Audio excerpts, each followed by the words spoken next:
Caitlin Bandy, and this is my channel Bandy's Books, and today we're here to talk TBRs, and I cannot believe that I am here to talk to you about a September TBR already. I feel like I blink and every time I open my eyes, it's a new month. Seriously, this year is going just so fast, and I know I've been saying that a lot, but it is true. I've been so busy with work and things going on in life that I don't know where the time is going. That being said, we always have time for books on this channel, and September is a month that I really look forward to. Some of my favorite readathons happen in September, and generally I always pick out a really good TBR for September. As per usual, I've picked out way too many books because I've been really enjoying this ability to kind of mood read within a subject matter. So I am participating in 2 readathons, plus I have a reading theme for this month that I always read in September. And so I've got a lot to talk about. We're gonna go ahead and jump in straight away. We're gonna start with the readathons first. So the first readathon I'm gonna participate in is Straya September, and that is hosted by Scott at Gunpowder Fiction and Plot. If you don't follow his channel, you absolutely should. He is one of my absolute favorite booktubers. He has the best critiques, and if you are into the Bookers, the Women Prize, the National Book Awards, or really just any bookish awards in general, he is the person to be following. He does fantastic series on the different awards. So this is the second year that Scott has hosted Straya September, and it is basically a readathon that is featuring books by Australian authors. And you know, last year when he started this, I was really shocked to find that I haven't read that many books by Australian authors. And it's a huge oversight on my part because I pride myself in being a pretty international reader, and I clearly have a blind spot in this corner of the world. So Straya September is back to save me again this year. So that being said, I have 5 fantastic reads picked out for Straya September. A couple of them were on my radar from last year's Straya September that I didn't get to, and a couple of them have come onto my radar recently, but all of them seem like they're gonna be really exciting, fun reads. So the first of the books on my Straya September list is When Things Are Alive, They Hum by Hannah Bent. This is the story of 2 sisters and the love between them at its core, but it also talks a lot about classism and ableism and how the medical community values some lives over others. We have one sister who has Down syndrome and unfortunately has a failing heart, and the doctors are unwilling to put her on the heart transplant list because they view her as not a viable candidate. And it's about her sister and her fight to make them see her value. This sounds like it's going to be a heartbreaker. It's one that I've been wanting to read for quite a while. I purchased an audio copy of this book because it's the only way that I could get a hold of it, and I am so excited to finally get into it. Then I have All That's Left Unsaid by Tracey Lein. This is a book that came onto my radar last year. It wasn't on my reading list, but was one that I heard about due to this readathon and thought, wow, that sounds really interesting. So I thought I would put it on my TBR this month. This book is about a young Vietnamese Australian woman who returns home in the wake of her brother's shocking murder. I really love a good thriller, a good mystery. I'm hoping that this is going to deliver some of those elements while being more emotionally deep and complex. And then I feel like I had to do it. I had to put Praiseworthy by Alexis Wright on this TBR. This is a book that's been receiving rave reviews, lots of critical acclaim. Everybody is talking about it. In fact, I think a lot of people were shocked that this did not end up on the Booker Prize long list. And so I thought I would give this particular book a try. A small town in northern Australia is hit with a haze cloud that heralds ecological catastrophe and a gathering of the ancestors. Meanwhile, a crazed visionary seeks out donkeys as a solution to the climate crisis. So this book sounds like it's gonna be all sorts of interesting. I have no idea where it's gonna go. I've purposefully avoided reading any reviews or getting any more detailed information than those couple sentences there. I want to go into this as blind as possible. This is a really long, chunky book, so hopefully I can get to this one. Another book that came onto my radar last year that I wanted to read but couldn't get access to a copy of was The White Girl by Toni Birch. This is the unforgettable story of a native Australian family and the racist government that seeks to separate them. So this came onto my radar, like I said, last year, and this was a recommendation, one that was raved about. I saw a lot of good comments on this particular book, and I tried to find it last year and just could not get a copy of it. So I was really pleased this year when I started doing my research for Straya September to find that I was able to get an audio copy. So I'm really excited to listen to this one. And then I picked Drylands by Thea Astley. This is a book that I actually hadn't heard of before, and I typed in best books by Australian authors and best Australian authors just to see if I could find some books that were really interesting interesting to me. The summary of this book sounded really interesting, and it looks like Astley is a pretty prolific author with a lot of critical acclaim. Janet, a lonely widow, has lived in Drylands for as long as she can remember. She's currently in the process of writing a book for the world's last reader. So this is a book that I'm unfamiliar with, an author that I'm unfamiliar with, and a summary that sounds somewhat intriguing. So I thought I would give this one a try. I'm hoping that this is really good. This wasn't a recommendation, just something I came across on the internet, but this sounds like it might be up my alley. And then finally, in Australian books. So I am in the process of reading the entire Booker long list, and there was one book on the Booker long list this year that was by an Australian author. And I, in my effort to read the entire long list, had to ship this book in from the UK. It is not available here in the United States at the moment. So I shipped it from overseas, and that is Stoneyard Devotional by Charlotte Wood. I'm so excited because this just showed up like 2 days ago. I wasn't sure if I was gonna get it in time to read it for the long list. So this will probably be one of the first books that I pick up in September. This says, burnt out in need of a retreat, a middle-aged woman leaves Sydney to return to the place she grew up, taking refuge in a small religious community hidden away on the stark plains of the Australian outback. She doesn't believe in God or know what prayer is, and finds herself living this strange reclusive existence almost by accident. I've been hearing pretty good feedback on this book. This will be my first time reading this author, and again, I'm just so happy that this copy arrived when it did. It's in perfect time to finish the Booker long list. I think I have like 2 books left there, and it's also in perfect time for Straya September. That was totally unintentional and only due to the fact that I couldn't get this book any earlier. So very excited about that. So next up, we're gonna be talking about Shorty September, which is a readathon that is hosted by Pastory Time and Too Many Heathers and focuses on books that are under 200 pages. So I have a nice little stack of shorties here.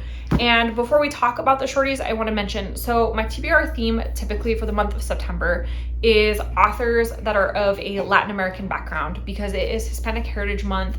And so I usually like to select books that highlight authors from that region of the world. And so all of my shorties are going to be crossing over with that TBR theme as well. So the first of my Shorty September picks is Requiem por Teresa by Dante Liano. And this is a book, just translating off the top of my head, that is about Guatemala and the different social stratas, the political tint, and the macho culture that's normalized and marks the history of the family. This is obviously a really short read, and it was something that was recommended to me in a bookstore in Guatemala that would just give me a little bit of a picture of the country. So looking forward to getting into that. Then I have The Insufferable Gaucho by Roberto Bolaño. So Bolaño is a pretty well-known Latin American author. He has unfortunately passed away in 2003, and this is the last thing that he wrote before his death. It's a collection of 5 short stories. I was first exposed to Bolaño's writing when I read 2666 a couple years back. That's supposedly his masterwork, and it is a big chunker of a book. It spans a bunch of different countries, talks about a whole bunch of different topics, follows a bunch of different characters, and covers a huge timeline. It was a pretty remarkable book, and it left me wanting to read more of Bolaño's writing. Bolaño is from Chile originally, and he ended up living in Mexico City for part of his life as well. I'm really looking forward to getting into this. After that, I have Alguien, Bailara con Nuestras, Momias by Arnoldo Galvez Suarez. So this is a book that was recommended to me in Guatemala City. We visited this really cool bookstore called Sophos, and I asked them for a book by a local author. Every time I travel, I always try to make sure I pick up 1 or 2 books by local authors. And so this was their recommendation. This is their own publication. They have a small line of books that they publish in-house.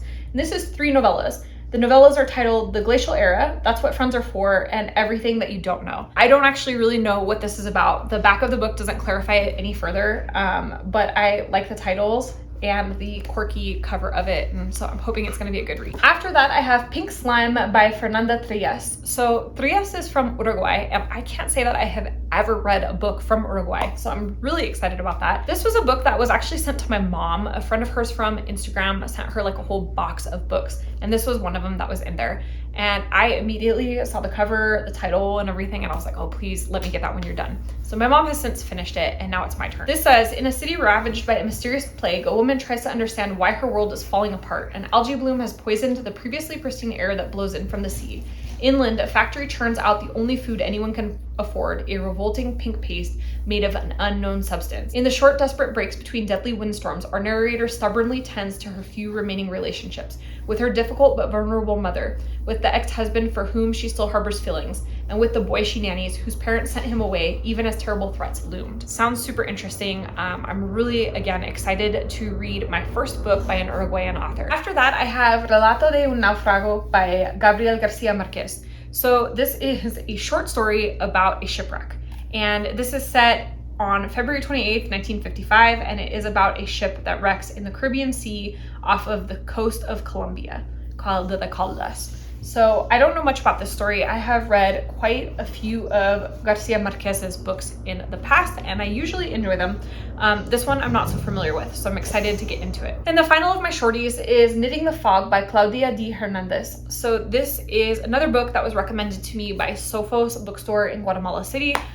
This one is actually in English this time, and this is about 7-year-old Claudia, who wakes up one day to find her mother gone, having left Guatemala for the United States to flee domestic abuse and pursue economic prosperity.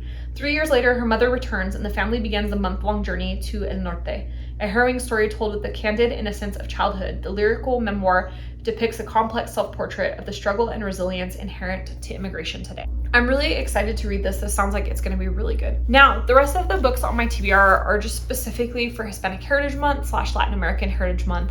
And so I have a mix of authors from different backgrounds, and I'm really excited about all of them. So first up, I have Alimentamos una isla, una historia verdadera sobre la reconstrucción de Puerto Rico. And this is about Jose Andres and World Central Kitchen.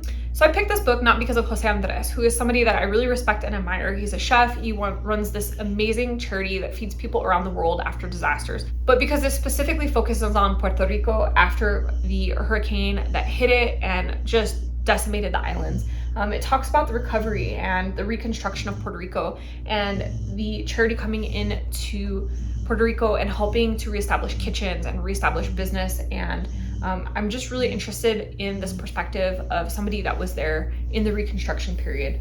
So I'm looking forward to getting into this. If you don't know who Jose Andres is, if you aren't familiar with World Central Kitchen, if you're somebody that supports charities that do amazing things around the world, this is one charity that I highly, highly recommend checking out. They're probably hands down my favorite charity in the world. And then I have In the Time of Butterflies by Julia Alvarez. So Alvarez is an author that is originally from the Dominican Republic who moved to the United States in the 60s.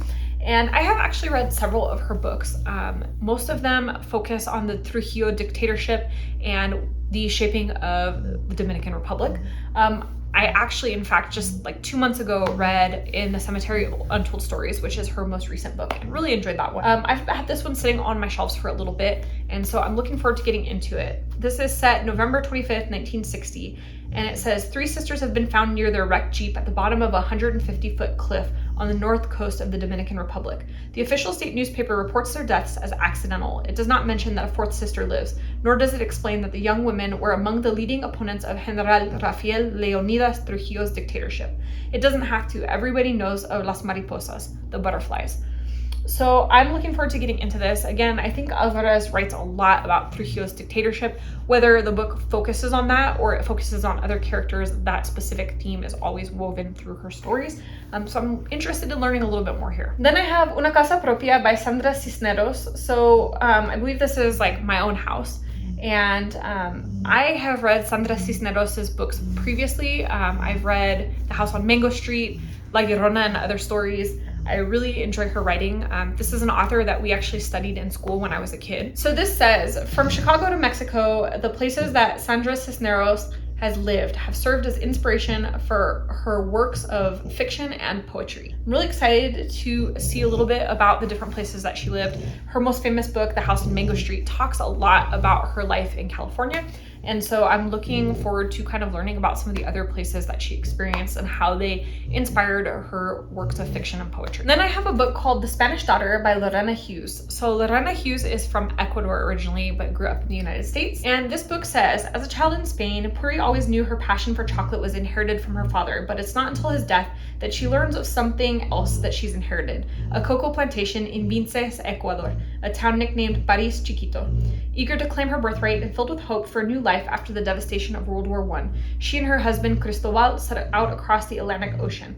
But it soon becomes clear someone is angered by Puri's claim to the plantation. I've heard good things about this book, and it was part of Once Upon a Book Club, which usually has pretty solid picks. I'm looking forward to getting into this one. Then I have Desparecida, una periodista silenciada, la historia de Irma Flaquer, by June Carolyn Ehrlich. This is another book that was recommended to me by Sophos in Guatemala. It is a book that they published themselves. This is set in October of 1980, and it follows the life of the journalist Irma Flaquer. She's the columnist that's most read at that period of time in Guatemala. And she comes up with this like shocking list of people that were disappeared by the military regime that committed genocide in Guatemala. She's coming forward with thousands of others, and all of a sudden she's in her car and she gets surrounded, and it's her and her kid. They kill her child by smacking him on the head. They kidnap her in the middle of the daylight in front of witnesses. And so this is about that particular incident. This is a piece of history that I don't know that much about. I do know about the genocide that was committed in Guatemala and the military regime that was there, but I don't know about this particular journalist or the silencing of the witnesses that came forward. So I'm looking forward to learning more about this, although I think that this is going to be a really sad book. The title of this book means Disappeared, Silenced Journalist, the history of Irma Flaquer. Then I have Las Hijas de Juarez, un auténtico relato de asesinatos en serie al sur de la frontera by Teresa Rodriguez. So this says The Daughters of Juarez, an authentic storytelling of the serial killings south of the border. So this is a book that talks about the femicide that's happening in Juarez, Mexico. This is one of the most famous femicides in the world, and the border is actually decorated with crosses for all of the unclaimed victims. There have been like 400 murders at this point, I think, maybe 500, and most of them remain unsolved. The police have done very little to actually make an effort at closing any of the cases, and this is going to be delving into the history of this. This is a book that I actually started a while back. You can see that I made it to like 60 pages and then I put it down. It wasn't because it wasn't interesting, but I think I just wasn't in the right place at the time to read it. So I'm hoping to get through it this month.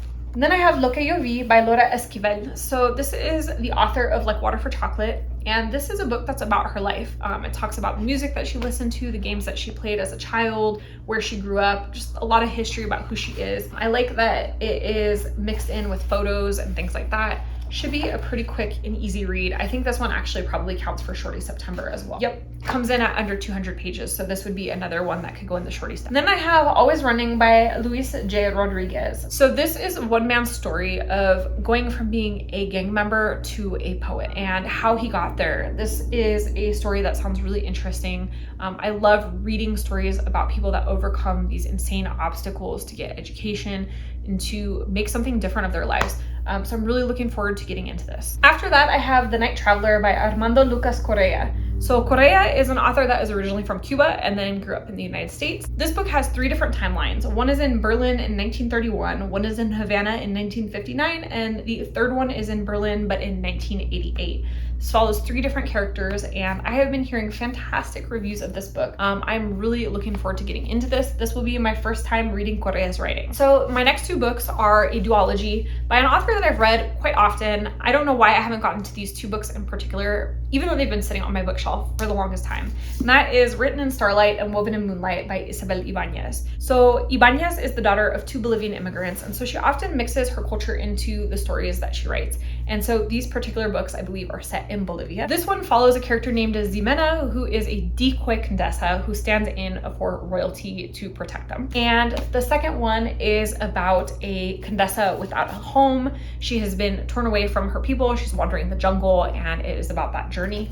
I actually haven't heard that many reviews of these particular books, but I absolutely love the covers of these. They're so gorgeous. And then I have another duology, and that is Lobezona and Cazadora by Romina Garber. Garber is originally from Buenos Aires, Argentina, and she lives in the United States. This is a fantasy series, and so Lobezona is werewolf and Cazadora is huntress. These particular books are about a girl who is living in the United States. She is undocumented and she's escaping from like a crime family, and she gets mixed up in this magical world, and I believe they're like werewolves and witches and things. I don't know that much about this series. I haven't heard that many reviews. I've had this sitting on my shelf for a really long time.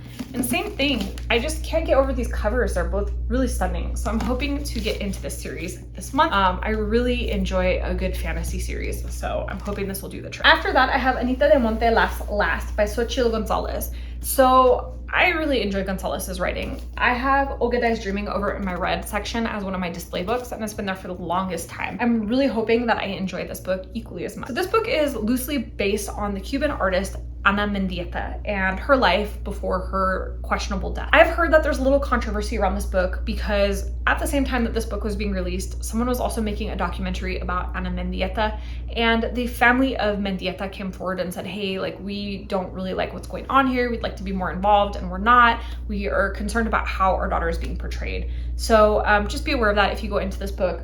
But I think that this book tells her story through a fictionalized character that kind of represents her. I'm looking forward to getting into this. I haven't heard that many reviews of this, surprisingly, but it sounds like something that I'll probably enjoy. After that, I have The Great Divide by Cristina Enriquez. So this is a book about the construction of the Panama Canal. We have one character who's working on the Panama Canal, and we have a young girl from Barbados who gets dragged into the story when a woman collapses. I've been hearing pretty good reviews of this book so far.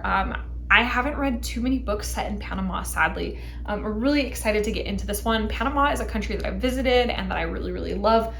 So I am excited to revisit through the book. And then I have the book LA Weather by Maria Amparo Escandon. So Escandon was born in Mexico City originally and then moved to the United States. This says, LA is parched and dry as a bone, and all Oscar, the weather-obsessed patriarch of the Alvarado family, desperately wants is a little rain. He's harboring a costly secret that distracts him from everything else. His wife, Kayla, desperate for a life with a little more intimacy and a little less Weather Channel, feels she has no choice but to end their marriage. Their three daughters, Claudia, a television chef with a hard-hearted attitude, Olivia, a successful architect who suffers from gentrification guilt, and Patricia, a social media wizard who has an uncanny knack for connecting with audiences but not with her lovers, are blindsided and left questioning everything they know. Each will have to take a critical look at their own lives and make some difficult decisions along the way. So this is a book that I have had on my shelf, possibly the longest of any book. I've had this for, I want to say, like 4 years now, and I keep meaning to get to it. I think I picked it up at a library sale because it sounded interesting, and coming from LA and then, you know, the forest fires on the cover and everything, I just felt like I was going to relate to this. So I would like to finally get to this. And then I have the book Dominicana by Angie Cruz. This is a book I have been meaning to read for the longest time. So this is about 15-year-old Ana Cancion, who never dreamed of moving to America the way the girls that she grew up with in the Dominican countryside did. But when Juan Ruiz proposes and promises to take her to New York City, she must say yes. It doesn't matter that he's twice her age or that there is no love between them. Their marriage is an opportunity for her entire close-knit family to eventually immigrate. So on New Year's Day, 1965, Ana leaves behind everything she knows and becomes Ana Ruiz, a wife confined to a cold 6th-floor walk-up in Washington Heights. Lonely and miserable, Ana hatches a reckless plan to escape, but at the bus terminal, she is stopped by Cesar, Juan's free-spirited younger brother, who convinces her to stay. So in reading the author description on the back, this says that this book was inspired by Cruz's mother's story. I've heard really good things about this particular book. I also happen to stay in Washington Heights every time I go to New York City because I have a dear friend that lives up there. So I am kind of excited to see how Washington Heights gets portrayed in this book and to see a neighborhood that I love so much come to life. After that, I have Caramelo by Sandra Cisneros. I mentioned earlier in this video that I really enjoy Cisneros' writing. This is an author that I actually studied in school as a kid, and this was one of the few books of hers that I have yet to read. This is a multi-generational story of a Mexican-American family whose voices create a dazzling weave of humor, passion, and poignancy, the very stuff of life. I don't know that much about this. I think it is about this family as they go from like the United States down to Mexico City to visit the grandmother, but I'm not all the way sure. I am really excited to get into this. I think it's just these last two books and then I'll have read everything that Cisneros has ever written. After that, I have a couple books by Isabel Allende. I have A Long Petal of the Sea and Portrait in Sepia. So I have tried Allende's writing a couple different times and it's been hit and miss. Some of her writing I've liked, some of it I haven't loved. And so I'm hoping at least one of these books will be something that I enjoy. Allende was born in Peru, grew up in Chile, and now lives in the United States. So Long Petal of the Sea is set in the 1930s during the civil war that grips Spain. When General Franco and his fascists succeed in overthrowing the government, hundreds of thousands are forced to flee in a treacherous journey over the mountains to the French border. Among them is Roser, a pregnant young widow who finds her life intertwined with that of Victor Dalmau, an army doctor and the brother of her deceased love. In order to survive, the two must unite in a marriage neither of them desires. This sounds really interesting, and I really love the cover of this particular book. And Portrait in Sepia says, Aurora de Valle suffers a brutal trauma that shapes her character and erases from her mind all recollection of the first 5 years of her life. Raised by her ambitious grandmother, the regal and commanding Paulina del Valle, Aurora grows up in a privileged environment, free of the limitations that circumscribe the lives of the women at that time, but tormented by horrible nightmares. This sounds really interesting as well. Hopefully both of these are going to be good. After that, I have Malena, una tragedia argentina, by Edgardo D. Holzman. So this is a book that is about human rights, and it explores the dark period during the last dictatorship of Argentina. This is one of the darkest chapters of recent human history. So if you're unfamiliar with La Guerra Sucia, or the Dirty War, this was a genocide that occurred in Argentina, and there's roughly about 50,000 people that went missing during this particular genocide. I believe that this book is going to talk about that. This was like a coup d'etat and a political uprising, and it's pretty horrific history, or definitely a really dark period in human history. It is something that I learned about in college. I took some courses at my local community college before I went to culinary school, and I happened to see a woman speak who survived this particular genocide, survived one of the concentration camps. And so that got me down a rabbit hole about this particular incident and why I had never heard about it in the United States. So I'm interested to read another book about it and kind of enhance my knowledge on this particular subject. Then I have Medianoche en Mexico by Alfredo Corchado. So this means midnight in Mexico, and this is about a journalist. So roughly translating, this is about journalist Alfredo Corchado, and he receives a telephone call to his main number that informs him that there is a plan to assassinate him by a really powerful don in the drug cartels. They want to kill him because of one of the articles that he published in the Dallas Morning News that is affecting the narcotraficantes. They want to kill him because of an article that he published in the Dallas Morning News that's affecting the narcotics trafficking through Mexico. This sends his entire life into a spiral, and this tells the story of that time. I think this is going to be a really good book. This is a subject that I'm interested in, and this is a book that I've heard really good reviews of, and I'm excited to finally get into it for myself. Then I have The Lesbiana's Guide to Catholic School by Sonora Reyes. So this is a book that came onto my radar maybe like a year and a half ago when this first came out. I was seeing this everywhere on Instagram. My friend Allie, who's recommended quite a few books to me, read this and really loved it. And that's what kind of put it on my radar, is I was like, well, if she really enjoyed this, then I'm probably gonna enjoy it as well. And then as you can see by the cover of the book, it has just since won a whole bunch of awards, including being a finalist for the National Book Award. This book follows 16-year-old Yamilet Flores, who prefers to be known for her killer eyeliner, not for being one of the only Mexican kids at her new, mostly white, very rich Catholic school. But at least here, no one knows she's gay, and Yami intends to keep it that way. After being outed by her crush and ex-best friend before transferring to Slayton Catholic, Yami has a new priority: keep her brother out of trouble, make her mom proud, and most importantly, don't fall in love. Granted, she's never been great at any of those things, but that's a problem for future Yami. So again, I've been hearing just rave reviews of this, and I think, like I said, the awards speak for it. I'm really hoping to enjoy this book. And then I have The Book of Rosie, A Mother's Story of Separation at the Border by Rosaira Pablo Cruz and Julie Schweidert Cayasso. So this is a book about child and family separation at the border. Cruz flees Guatemala with her child, knowing that it is the only way for her family to have a safe life. And when she finally arrives at the border, her child is ripped away from her. And this is her story of what happens next, trying to get her child back and jump through all these legalistic loopholes. It is just, I think, gonna be a horrifyingly sad story, but one that's really important, one that hits close to home. Having grown up on the border, I have had a lot of friends that dealt with these kind of situations. My ex-husband's family also dealt with immigration situation, and then my current partner's family has had some recent immigrants who have actually had to spend time in some of the border immigration facilities. So we know via family members firsthand what it's like. So I can only imagine how horrific it would be to be there with your child and see your child get ripped away. And then I have Tias and Primas, On Knowing and Loving the Women Who Raise Us by Precisa Dorcas Mojica Rodriguez. So this was a book that was sent to me by Seal Press. I'm really excited because I've been reading a lot of really good nonfiction this year, and I'm hoping that this one is going to be really good as well. This says, born in a large, close-knit family in Nicaragua, Precisa Dorcas Mojica Rodriguez grew up surrounded by strong, kind, funny, sensitive, resilient, judgmental, messy, beautiful women. Whether blood relatives or chosen family, these tias and primas fundamentally shaped her view of the world, and so did the labels that were used to talk about them. The tia loca who is shunned for defying gender roles. The pretty prima put on a pedestal for her European features. The matriarch who is the core of the community but hides all her pain. In Tias and Primas, the follow-up to her acclaimed debut debut for brown girls with sharp edges and tender hearts, Mojica Rodriguez explores these archetypes. This sounds really interesting. I love that this is going to delve into these stereotypes that we place on women for the way that they behave, the way that they present themselves. I think that this could say a lot of really interesting things. And to the last few books. So we have Children of the Land by Marcelo Hernandez Castillo. So Hernandez Castillo is originally from Zacatecas, Mexico, but now lives in the United States.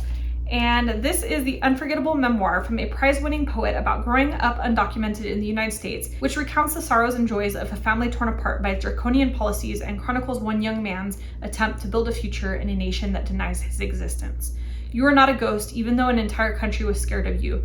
No one in this story was a ghost. This was not a story. Really poignant, really beautiful, and I'm really interested in getting into this. I love reading memoirs, especially ones that make me feel all sorts of deep things.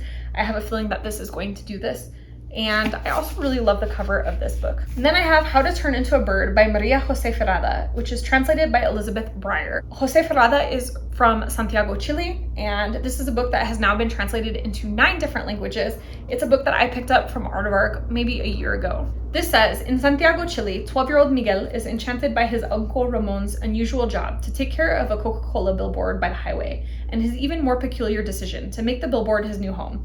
As he visits his uncle in his perch above it all, Miguel wonders if his uncle has lost his mind, as everyone in the neighborhood says, or is Ramon the only one who can see things as they really are? This sounds really interesting. I think there's some magical realism elements that are going to be happening in this book. I've heard some very good reviews of this, and I am looking forward to finally delving into it. Then I have Tropicalia by Harold Rogers. This is a book set in Brazil, and that's because Harold Rogers grew up between the United States and Brazil. This says, Daniel Cunha has a lot on his mind. He got dumped by his pregnant girlfriend. His grandfather just dropped dead, and on the anniversary of the raid that doomed his drug-dealing aunt and uncle, his mother makes her unwanted return, years after she fled to marry another American fool like his father. Misfortune, however, is a Cunha family affair. No generation is spared. Not Daniel's grandfather Joao, poor Joao, born to a prostitute and forced to raise his siblings while still a child himself. Not Joao's wife, Marta, branded as a bruja, reviled by her mother and dragged from her Ilya paradise by her scheming daughter Maria. And certainly not Maria, so envious of her younger sister's beauty and benevolence that she took her vicious revenge and fled to the States, abandoning her children, Daniela and Lucia, both tainted now by their half-Americanness and their mother's greedy absence. There's poison in the Cunha blood. They are a family curse, condemned to the pain of deprivation, betrayal, violence, and worst of all, love. This is a book I'm looking forward to. I love these types of stories that focus on many different generations of the family, especially when there's like this curse that the generations seem to inherit. I'm really looking forward to getting into this. And finally, I have Malas by Marcela Fuentes. This is a book that I recently picked up. I went home to San Diego and I did a week-long bookstore book crawl. For my birthday, I went to 9 different bookstores. This was one of the books that I found. This says, in 1951, in the sleepy border town of La Cienega, Texas, a mysterious old woman confronts Pilar Aguirre. The woman is sure Pilar stole her husband, and in a heated outburst lays a curse on Pilar and her family. More than 40 years later, Lulu Munoz is dodging chaos at every turn. Her troubled father's moods, his rules, her secret life as a singer in a punk band, but most of all, her upcoming quinceañera. When her beloved grandmother passes away, Lulu finds herself drawn to the glamorous stranger who crashes the funeral and who lives alone on the edge of town. Their unexpected kinship picks at the secrets of Lulu's family's past. As the quinceañera looms, and we move between these 2 strong, irascible female voices, one woman must make peace with the past, and one girl pushes to embrace her future. This sounds really interesting. This is a book that I've heard literally nothing about. I haven't seen it posted anywhere. I haven't heard any reviews of it, but it sounds fantastic. Again, I love that this has a couple different generations and all of these like family secrets. This is a theme that I really enjoy reading, and I love the cover of this book as well. In addition to Straya September, Shorty September, and all of my books for Hispanic Heritage / Latin American Heritage Month, I also will be working to finish up the last couple books from the Booker long list. I believe that I have read all but like 2 or 3 books so far. I have to double check. I know that I need to get to Stoneyard Devotional and Enlightenment, but I think there's one other book that I can't remember at the moment. So I will be doing a little bit of Booker reading. I also am finishing up judging the last round of the Booktube prize that's due at the end of September. I have 2 books left to read for that. I can't talk about those. We're not supposed to mention them in any capacity really until the judging is done.